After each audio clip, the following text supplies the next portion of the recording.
Right now, we're going to cover the next section here now. I want to bring this to an appropriate conclusion here. I have dealt with calculating the empirical formula, okay, from the percentage composition, and we have a name for that, haven't we? We said it was the table method. And do you remember, I reminded you in that if you don't know all the elements, you can't use the table method. And I introduced you to a little technique called making ratios, where one element wasn't known, but the other one was. That's something we'll use elsewhere. Don't worry about it other than the method. Now, I'm going to deal with 3b here, very important. You're asked to calculate the empirical formula, not from percentage composition, but from masses of reactants and products that would be given to you. Now, we have to use specific examples for this, which I'm going to do, but this is a very popular question now, and it's easy to do. Now, there isn't much study here. This is about really being aware of what you're given and how to use it, and I'd like you to develop some techniques with me that will make you better at this subject, and I hope you're going to do that now. Now, before I start, can I just say to you that chemistry and the analysis of it is subdivided appropriately. Chemical analysis would have two subdivisions for us. It could be qualitative or quantitative. Qualitative analysis means you're trying to find out what the stuff is made of, and there's very little of that on your course. You might be asked, for example, how would you test for a nitrate or a chloride? Look at me. How would you test for a phosphate? They're on your course. There's 5 of them there. You either know them or you don't. Now, please, if you don't, take one a day and remember them and do a little quiz and, do a bit of recall and do 5 minutes every now and again and you'll get to know them. But there's a certain core set of facts.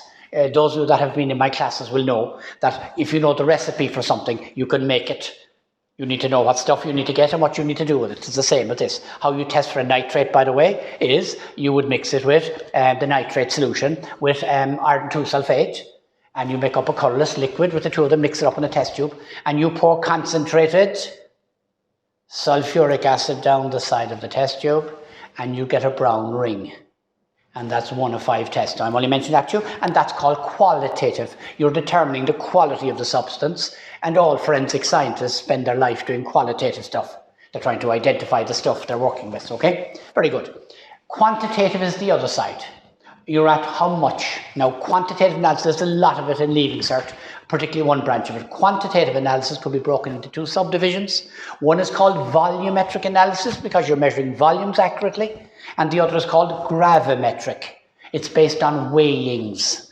So you have to weigh things accurately and work out how much is present as a result. That's what I'm about to do with you now, even though we wouldn't give it that fancy title. It is called gravimetric analysis. Calculations involving weighings, and that's what I'm going to do with you, okay? You have the mass of the reactants and the products, and you work from there. So I'm going to put up a question on that and ask you to be aware of it. Now, I've just a sample sheet here I put on the screen. This would be in the notes accompanying this, and you'll be able to see them in due course if you have them in front of you, okay? So just be careful with this. The very bottom of the screen there now, I hope you can read that. I'm going to use that. Now, that will be on the exam paper. You'll be working with it. When 1.02 grams of copper is burned in oxygen, 1.28 grams of copper oxide is formed. You're asked to calculate the empirical formula of this oxide.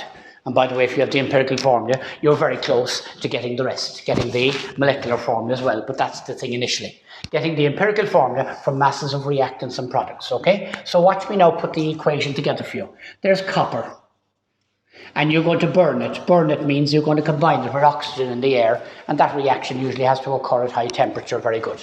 Okay, and you're going to get copper oxide. Now, this is non-organic, okay? So you could probably guess the answer. So why did I pick this one? Copper is a transition metal. Do you realize that? And therefore it has many valencies. The 2 common ones are copper 1 and copper 2. So the likely answer here is going to be CuO or Cu2O. Now, which is which? That's called copper 2 oxide because the valency of the copper is 2. Will everybody remember oxygen has a valency of 2? So if that's 2, that must be 2. So that's called copper Roman numeral 2 oxide. And that one there, because you have a 2 there, that's 2 still. So that copper must have a valency of 1. That's called copper 1 oxide. Now be careful, those 2 oxides would look quite different. One is a black powder and the other is a yellowy orange powder. Okay, and they're completely different properties. So it's very important that you realize, even though they have similar names, they're quite different chemically, and we want to know which of them it is. So I've no idea which one it is there, and that's why they've asked you for the empirical formula. So I'm making up my equation to go along. There's the copper, we're going to burn it, and you're going to get copper oxide, and we're trying to find out which copper oxide it is, and that's what we're working with, okay? So I'm reading the question again, then I'm going to put it together for you. You have 1.02 grams of copper. It's burned in oxygen, and you're going to get 1.28 grams of copper oxide.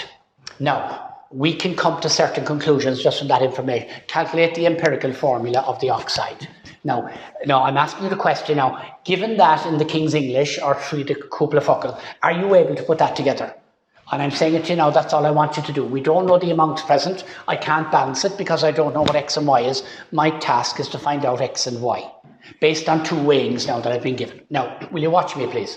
Is it clear from this that all of that copper ended up going into that compound? It couldn't have gone anywhere else. So therefore, that is 1.02 grams. So my very sharp intellect tells me that the rest of it must be oxygen. Subtract that from that, 0.26 grams of oxygen. Now we're very nearly there at that stage. I'm going to say that again to you now. All the copper was converted to copper oxide. Okay, they wouldn't give you that value otherwise. That total amount was used, all right?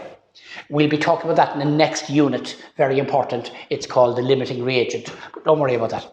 Now, let me just say a few things generally about that kind of narrative. Are you okay with it? There's a common perception that you can't burn copper, that copper is a thing we make pipes out of and we make various decorative ornaments out of and things like that, and it doesn't burn. Not true, everything burns. Okay, some things burn more than others. Paper burns and, we talk about houses burning and all that kind of thing, but this will burn. How would you burn the oxygen? You take yourself a big lump of copper and you'd get some kind of you weigh it, of course, you get some kind of a tongs and you'd put it into the Bunsen flame and you'd leave it sit there for 20 minutes. And you'd find that the piece of copper would start turning black as it got covered with a coating of black powder, probably. That's one of the oxides, by the way. And when you're finished, after 20 minutes, you take it out of the flame, you'd wash it down, and you'd get all the black stuff off it, and you'd weigh the copper again. And surprise, surprise, it would have gone down by that amount. So that's the mass of copper that would have burned. Now that's gravimetric analysis, right? Analysis based on weighings, and that's what we're doing here. There's nothing to it. Now I've done exactly what I should have done here.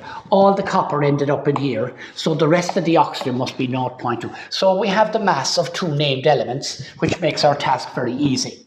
Okay, I'm going to get rid of these again now because they don't necessarily need to be here at the moment, right? And now, so I'm taking that then, there's 1.02 grams of copper in the compound. They said there, find of the oxide, they called it, in the oxide. Is that okay? In the oxide. And therefore I can work out how many moles. It's 1.02 divided by 63.5. The AR for carbon, okay? And that'll give me 0.016. I have to look that up for you. 0.016 moles of copper in the oxide. Are you okay? That's the first part of that done. Good. The next part now is the oxygen. You have 0.26 grams of oxygen. Now, be careful here. Be careful. You know what I'm going to tell you next? Oxygen. It's the element oxygen, not the gas oxygen, right? It's the element inside in the compound. It's O. And I don't even write like it, but if I put oxygen in here, I can create oxygen in there, I can create another problem. I'm going to do that anyway. That's equal to, okay, grams of oxygen in the oxide. Okay, therefore, that's equal to 0.26 divided by 16. Will you be careful? The number of people that would divide that by 32, O2, that'll be wrong, okay? Be careful. And that's equal to, and I'm looking up the answer for you, it came out to be, surprise, surprise, 0.016 moles of oxygen, okay, of O. Now, I should really write oxygen here, but I'm trying to remind you that, moles of oxygen. By the way, when you get these numbers in a leaving cert paper, they have been cooked. Do you know what I mean? They have been adjusted so you get a nice rounded figure. They've been fiddled, okay? So if you start getting weird figures that have no relation to each other, Will you take it? You slipped up somewhere in the numbers. Go back and check it and you do very well. But it's important that you can do that. There you have that, and that's that many moles of oxygen, okay? Now, I would need you to write something down right now, something in relation to this. We've already said the empirical formula is the simplest numerical ratio between the atoms of each element present in the compound. Okay, the simplest numerical ratio, and that's right. But here's a variation of that now, and it would be important to record this somewhere. The empirical formula can also be said to be the ratio of the number of moles present, the number of moles of each element present. Right? Will you kind of say that? It's the ratio of the number of moles of each element present. I'll say that again to you now. I'm asking you to write down that the empirical formula is also the ratio of the number of moles of each element present. And so the ratio of the moles is 0.016 to 0.016, which is 1 to 1, which means it is CuO, or if you like, X is 1 and Y is 1, if you want to say that. X equals 1, Y equals 1, so the formula is there. That's the empirical formula. Okay, as it happens, that would be the molecular formula as well. That would be known as copper 2 oxide. That's the black powder copper oxide. Okay, and that's it. Now, why am I asking you this question? For no other reason than to introduce you to a method. Okay, if they ever gave you a description of a chemical reaction and you started off with a certain mass of one of the products, and they give you the mass of one of the reactants, and they give you the mass of one of the products, you can deduce how much of each element is present in the compound.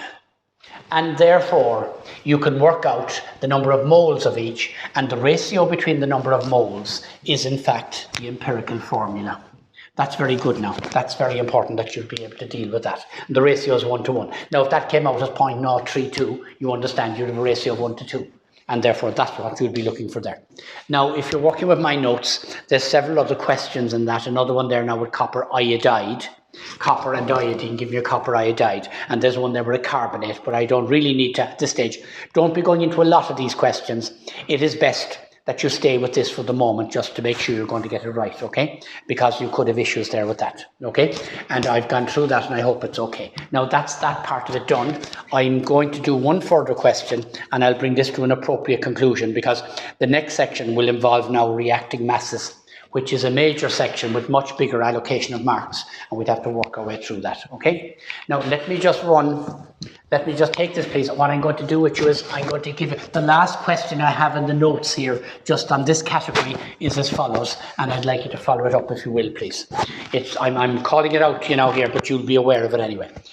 When 5.3 grams of a divalent metal oxide, divalent metal oxide, when 5.3 grams of a divalent metal oxide, 5.3 grams of a divalent metal oxide is reacted for the moment, just take it will you please, is reduced. I will be doing, the way we're progressing at the moment, I'll be finishing stoichiometry with you. And then I need to go through the entire content of your exam paper, because it was all dependent on what I'm doing at the moment. And then oxidation reduction would follow that next, okay? So will you take it, please? Reduced is reacted. And then 3.8 is reduced. 3.8 grams of the metal is produced. Of the metal is produced. And you're asked to calculate the relative atomic mass of the metal. So here's where I'm going with now. Okay, now I'm testing you and teasing you on a few things to finish it. They're all based on weighings again now, gravimetric, okay? A divalent metal oxide, what does that mean? Are you okay? A divalent metal oxide. It was a trivalent metal oxide last time. Let M be the metal. And because it's a divalent metal, then therefore MO is the divalent metal oxide. That has valency 2. They just told you up there, that's of Lc2, so MO is the formula in this case. So I'm going to write an equation for that. There you are. MO is the divalent metal oxide. Reduction means the removal of oxygen. So that's going to go to the metal and it's going to produce oxygen as well. Now that's not balanced, I'm aware of that, but don't worry about it. That's the metal oxide and you have 5.3 grams of it. Okay, and the metal produced was 3.8 grams of it. So are you okay? You are now in a position, right? It was reduced. Now, please, if you're having trouble with the word reduce now, it's just that you haven't oxidation and reduction done. Don't worry about that. Reduction is the removal of oxygen, the addition of hydrogen. Removal of oxygen is the one that's happening here. You're removing oxygen, okay? So I can conclude very quickly that all the metal here came from there. So that is 3.8 grams. So the oxygen must be the rest, okay? Take from that and you have, is it 1.5 grams? It is, isn't it? Yeah. Yeah, 1.5 grams is the other one, so you have that. So you have 3.8 grams of the metal and the other one is 1.5 grams of oxygen. Be careful, it's the element oxygen. All right, and that's what you have, and you can use them. You can convert them now as you go along. Have you some sense of how you're going to do that? You can make ratios and that if you want, that'll be fine. I'm going to make the ratio for you. Ratio number 1. Ratio number 1 is going to be M over O. M over O, right? And that's going to be AR is the relative molecular mass of the unknown, and that's 16, of course. And ratio number 2 is going to be the same ratio. It must be the same ratio, by the way, except this time it's based on the practical and they're there. The M is 3.8 and the oxygen is 1.5. Put them equal to each other. AR over 16 equals 3.8 over 1.5. And that's going to give you, and that's going to allow you to calculate your AR. And your AR will come out then as follows. AR came out to be 40.5. 40.5. 40.5, okay? And surprise, surprise, when you go and look that up, it's calcium, of course. And you'd expect it, a divalent calcium oxide, okay? Is what you have there. So it's calcium. Now, I'm only giving you the method. Don't worry too much about this. That's the last question on page 2 of the notes, and that effectively is what I need you. Now, before I finish, we've one simple little thing we must bring together, and it's very important. I'm going to show you the questions. Now, all these questions ultimately will come together. When I go to look at exam questions, I expect you'll be fairly happy with this, because you'll feel you can identify what you're being asked quite easily. Now, take a look, please, as to where we are at the moment. I have just finished 3B.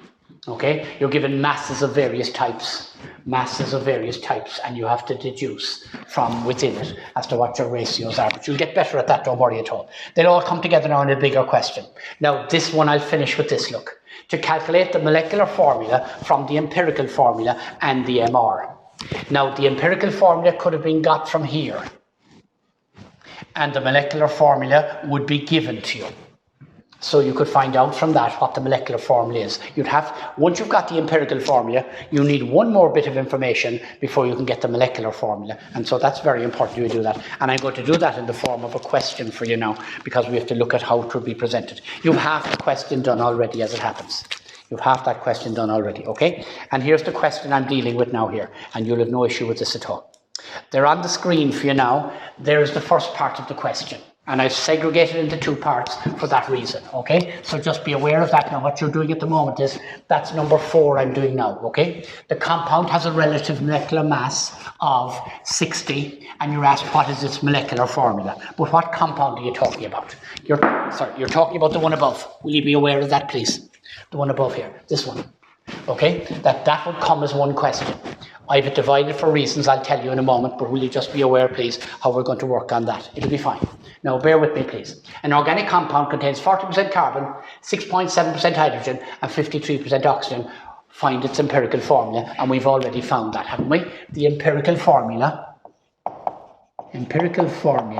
came out to be CH2O. That's the table method done already. Now, if they went on to say to you, this compound has a relative molecular mass of 60, what is its molecular formula? Now, there's one simple little formula to go with that I need you to know. One simple formula which I'm going to give you. Okay, here we are. This is the formula. The molecular mass equals n times the empirical mass. Okay, that's the formula you want. Now, we have the empirical formula. So its empirical mass is going to be 12 plus 2 ones plus 16. Are you okay? 12 and 16 is 28 and 2 is 30. Okay, 30. So the empirical mass is 30. And they've given you the molecular mass in the question, which is 60. Okay, so 60 equals 30 times n, or 30n equals 60, and n equals 2. Now, the n, do you know what the n is? Yeah, the n is the column in the table we had at the beginning. Do you remember we were writing down molecular formula, empirical formula, and the n was the common factor. So n is 2. So if this is the empirical formula, if the empirical formula happens to be CH2O, which came from your table method, by the way, the empirical formula is CH2O, sorry, H2O, right? Like that, will you be careful? Then the molecular formula is twice that. So it will be C2H4O2. Now let me repeat that again, just because it's only the method I want you to have again. The questions don't have to make lots of. Those two could come together on the paper. By the way, if they did, they'd be worth about 15 to 18 marks, okay? Where they'd give you the percentage composition of a particular compound. And they would proceed to ask you, calculate the empirical formula. That'd be one question, that's worth about 12. And then they could give you this. Now, they could have said here, the compound has an empirical formula of CH2O. They could give you the empirical formula, right? And tell you that its molecular mass is 60 and ask you what is this molecular formula. That's the equation you use for that. They gave you the molecular mass. You have the empirical formula, so you have the empirical mass. Now, sorry, I hope you realize that formula. The empirical formula is that. So there is your empirical mass. The empirical mass is the mass of the empirical formula. So you have that, so you get it. N is the common factor. So if the empirical formula is that, then the molecular formula is twice that, and that's it. By the way, you know the molecular formula in organic chemistry. There is no way you could know what that compound is. Now, in your defense, I'm saying that now. There is no way you could know what that compound is. It's organic. They'd have to tell you something else about it. They might tell you something along the lines, it had a fruity smell, in which case you deduced was an ester. Okay, they would tell you something that would help you to identify, but you couldn't just identify it from the molecular formula. You probably could with an inorganic compound, but you can't with an organic compound, so be careful. Okay, very important that you have that. Now, I'm saying this to you because I want you to be aware. That could come up on its own for 6 marks or 7 marks in question 4 on the paper, a short question. They'd have told you a compound has a molecular mass of this and its empirical formula happens to be CH2O. What is its molecular formula? And you'll be using that, okay? You'll be using that. Good. Short marks. This one, 12 marks. The two together could come up. But please listen to me now as I finish this. If this came up in an exam like that, that line would be missing. They would say to you, an organic compound contains 40% carbon, 6.7% hydrogen, and 53.3% oxygen. No mention of that. And they would say, if this compound had a relative molecular mass of 60, what is its molecular formula? Now, are you coping okay with that? You'd see the percentage, say, oh, I have a table method first. You go into the table method and you come up with the answer, the empirical formula. And then you take this formula, they've given you that, you get that from here. 1 carbon, 2 hydrogens, 1 oxygen, and solve for n. If n was 1, by the way, the empirical formula and the molecular formula would be the same. If n was 3, there'd be 3 there, there'd be 6 there, and there'd be 3 there. That's it. But nobody might mention the E word because it's only a means to an end. And that's very common in exam papers, that they don't mention the empirical formula at all.